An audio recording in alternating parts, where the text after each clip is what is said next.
2025 புத்தாண்டு பலன்களில் கிருத்திகை நட்சத்திரத்தில் பிறந்தவர்களின் பலாபலன்களை பார்க்கலாம். பொதுவாக மேச ராசிலையும் கிருத்திகை நட்சத்திரம் இருக்கும், ரிஷப ராசிலையும் கிருத்திகை நட்சத்திரம் இருக்கும். அப்போ இந்த கிருத்திகை நட்சத்திரம் மேச ராசியில் இருக்கும்போது அவங்களோட கேரக்டர் வேற மாதிரி இருக்கும், அதே ரிஷப ராசிக்கு வரும்போது வேற மாதிரி இருக்கும். இது எப்படி ஐடென்டிஃபை பண்ணுறது? மேச ராசியில் பிறந்தவர்கள் எப்பொழுதும் மற்றவங்களுக்கு சீக்கிரம் அட்வைஸ் பண்ணிட்டே இருப்பாங்க. இதே ரிஷபராசியில் பிறந்தவங்க அட்வைஸ் கேட்க ஆரம்பிப்பாங்க. அப்போ அந்த ரெண்டு விஷயம் வெறியாகுது. அப்போ மற்றவங்களுக்கு ஆர்டர் பண்ணியே ஒரு விஷயம் பழகப்பட்டவங்க எப்பவுமே என்ன பண்ணுவாங்க, அது மேசராசியாக இருப்பாங்க. ஆர்டர் பண்ணுவாங்க, ஆனால் அதை பொலைட்டாக சொல்லி அவங்ககிட்ட அந்த வேலை வாங்கக்கூடிய திறன் கொண்டவர் ரிஷபராசியில் பிறந்தவர்கள். அப்போ இந்த ரிஷபராசி மேசராசியில் பிறந்தவர்களுக்கும் ரெண்டு பேருக்குமே கிருத்திகை நட்சத்திரம் இன்க்ளூட் ஆகும். மேசராசியில் ஒரு பாதம் இருக்கும், ரிஷபராசியில் 3 பாதம் இருக்கும். அப்போ ஒரு நட்சத்திரத்துக்கு 4 பாதம் உண்டு. அப்போ இந்த மேஷ ரிஷபத்தில் இருக்கவங்களுக்கு எல்லாருக்குமே இந்த வருடத்துக்கான பலன் பார்க்கும்போது உடல்நிலை சற்று எப்பொழுதும் டயர்டாகவே இருப்பார். இடுப்பு சம்பந்தப்பட்ட பிரச்சனை கொடுக்கும், கண் வலியை கொடுக்கும், நிறைய உத்து நோக்கி பார்த்து இருக்கக்கூடிய கண் வலி பிரச்சனை இருக்கும். அப்போ கண்ணாடி போட்டவங்களுக்கெல்லாம் ஆப்ரேஷன் பண்ணக்கூடிய சூழல் ஏற்படும். அப்புறம் பார்த்தீங்கன்னா மருத்துவ செலவு ஏதான ஒன்று வந்துகிட்டே இருக்கும். இப்போ தான் இந்த மாதம் முடித்த மருத்துவ செலவுனா மறுபடியும் ஒரு மருத்துவ செலவு வரும். அப்புறம் தங்கத்தில் யாரான இன்வெஸ்ட் பண்ணியிருப்பாங்க, அதை போய் என்ன பண்ணும், கோல்டு ஷாப்பில் கொடுத்து இன்னும் தங்கம் ஏழ போகுது அப்படின்னு சொல்லிட்டு தங்கம் வாங்குறதுக்காக போயிருந்தாங்க. அப்போ அதுக்கும் வட்டி கட்டுவாங்க, இது வாங்கினதுக்கு வட்டி கட்டுவாங்க. அப்போ என்ன பண்ணும், வட்டி அதிகமாகக்கூடிய சூழலும் ஏற்படும். அப்போது இந்த இந்த 2025 வரக்கூடிய புத்தாண்டு பலனில் கிருத்திகை நட்சத்திரம் இருக்கவங்க எப்பொழுதும் கவனம் இருக்கணும். சந்திர பிரீத்தி பண்ணணும், ராகுக்குண்டான தானம் பண்ணணும்.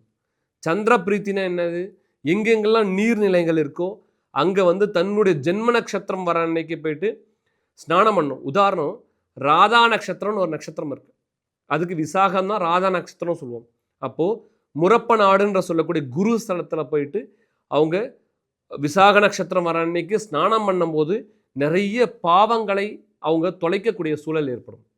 இப்போ காசிக்கு போனால் 3 ராத்திரி தங்கணும், யமுனாவுக்கு போனால் 5 ராத்திரி தங்கணும், ஆனால் காவிரி போனால் 1 ராத்திரி தங்கினாவே எல்லா பாவமும் போயிடுமா. அப்போது விசாக நட்சத்திரம் வர அன்னைக்கு காவிரி ஸ்நானம் பண்ணுறது விசேஷ பலனை தரும். அப்போது ஒவ்வொரு நட்சத்திரத்துக்குமே ஒவ்வொரு பூர்ண பலன் உண்டு. அந்த பலனை அறியாத போது நமக்கு பலன் கிடைக்கிறதில்ல. இப்போது யாரிடம் எந்த விஷயம் சொல்லணும்னு இருக்குது, எல்லார்கிட்டையும் ஒரே விஷயம் சொன்னோம்னா அது பலிக்காது. தகுந்தவர்களிடம் இடம் சொல்லும் போது அவருடைய உழைப்பு எல்லாம் சேர்ந்து ஒரு பலனாக கிடைக்குமா. அதனால தான் இந்த வருடத்தில் கிருத்திகை நட்சத்திரம் யார் யாரெல்லாம் அடிமையாக உழைச்சாங்களோ அவங்களாம் முன்னுக்கு வந்துடுவாங்க. அரசனை போல் வாழ அடிமை போல் உழைக்க ரெடி அப்படின்னு இருக்கக்கூடிய கிருத்திகை நட்சத்திரத்தில் பிறந்தவர்கள். நமக்கு எல்லாம் இப்போ பூமாயிட்டு இருக்கக்கூடிய ஒரு விஷயம் என்னன்னா திருவண்ணாமலை. இந்த திருவண்ணாமலைக்கு போகக்கூடிய மக்கள் எல்லாம் பார்த்தீங்கன்னா கிரிவலம் பண்ணுவாங்க. ஸோ இந்த கிரிவல பாதையில் இந்த கிருத்திகை நட்சத்திரத்தில் பிறந்தவர்கள் மகிழ மரம் நடும்போது அவர் வாழ்க்கையில் நிறைய கஷ்டங்கள்லேருந்து விடுபடுவாங்க. முதல்ல தொழில் அமையலன்ற இருக்கக்கூடியவங்களுக்கு எல்லாம் தொழில் அமையும்.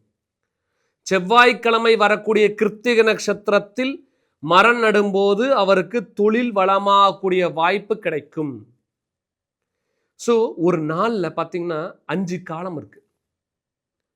அந்த 5 காலத்தில் பிராத சந்தியா காலம்னு ஒரு காலம் இருக்கு. அந்த காலகட்டத்தில் அவர் என்ன பண்ணும், கிரிவலம் வரும்போது வாழ்க்கையில் மேன்மை அடைவார். ஸோ ஏன் திருவண்ணாமலையை நம்ம ஃபோக்கஸ் பண்ணுறோன்னா, மலைகளில் கிருத்திகை நட்சத்திரம் அன்னைக்கு பௌர்ணமி வந்து அங்கே தீபம் ஏற்றக்கூடிய இடம் திருவண்ணாமலை. ஒவ்வொரு மாதமும் ஒவ்வொரு பௌர்ணமி வரும். இப்போ பார்த்தீங்கன்னா சித்திரை மாதம் சித்திரை நட்சத்திரத்தில் பௌர்ணமி வரும், கார்த்திகை மாதம் பார்த்தீங்கன்னா கிருத்திகை நட்சத்திரத்தில் பௌர்ணமி வரும், மாசி மாதம் பார்த்தீங்கன்னா மக நட்சத்திரத்தில் பௌர்ணமி வரும், உத்திராட நட்சத்திரத்தில் பௌர்ணமி வரும் நாளில் பார்த்தீங்கன்னா உங்களுக்கு ஆடி மாதமாக இருக்கும். அப்போ ஒவ்வொரு மாதம் தைப்பூசம் பார்த்தீங்கன்னா பௌர்ணமி தை மாதத்தில் பூச நட்சத்திரம் வரும். அப்போ அந்த பௌர்ணமி ஒட்டி வரும் காலங்களில் கவனமாக இருக்கணும். வெளிநாடுகளில் வேலை செய்யக்கூடிய நபர்கள் இந்த எக்ஸ்சேஞ்சுக்காக பணம் கொடுத்து வாங்குவாங்க, அதுலேயும் கவனம் வேணும். யாரையும் நம்பி ஒரு விஷயம் செய்யக்கூடாது. இது எப்போ செய்யக்கூடாது, இந்த வருஷத்தோட மத்தியம காலம்னு ஒரு காலம் இருக்குது. அந்த மத்தியம காலத்தில் இந்த விஷயம் செய்யும் போது அவங்க மாட்டிப்பாங்க. ஸோ இது விடுபடணும் அப்படின்னா நம்ம என்ன செய்யணும் அப்படின்னா, ஒவ்வொரு கிருத்திகை நட்சத்திரத்தும் வரும் அன்னைக்கு விரதம் இருப்பது சாலச் சிறந்தது. ஏன் விரதம் இருக்க சொன்னாங்க அந்த காலத்துல? நமக்கு தெரிஞ்சது என்ன? ஏகாதசி விரதம். அப்புறம் பார்த்தீங்கன்னா பிரதோஷ விரதம். இந்த கிருத்திகை விரதமும் அது இடம்பெறுது. ஏன்னா கிருத்திகை அன்னைக்கு குலதெய்வ வழிபாடு செய்ய செய்ய மறைந்த குலதெய்வங்கள் மீண்டும் வந்து சேரும். அப்போ குலதெய்வம் தெரியாதவர்கள் கிருத்திகை நட்சத்திரம் அன்னைக்கு வழிபாடு செய்ய செய்ய அவங்களுக்கு குலதெய்வ ஆசீர்வாதம் கிடைக்கும்.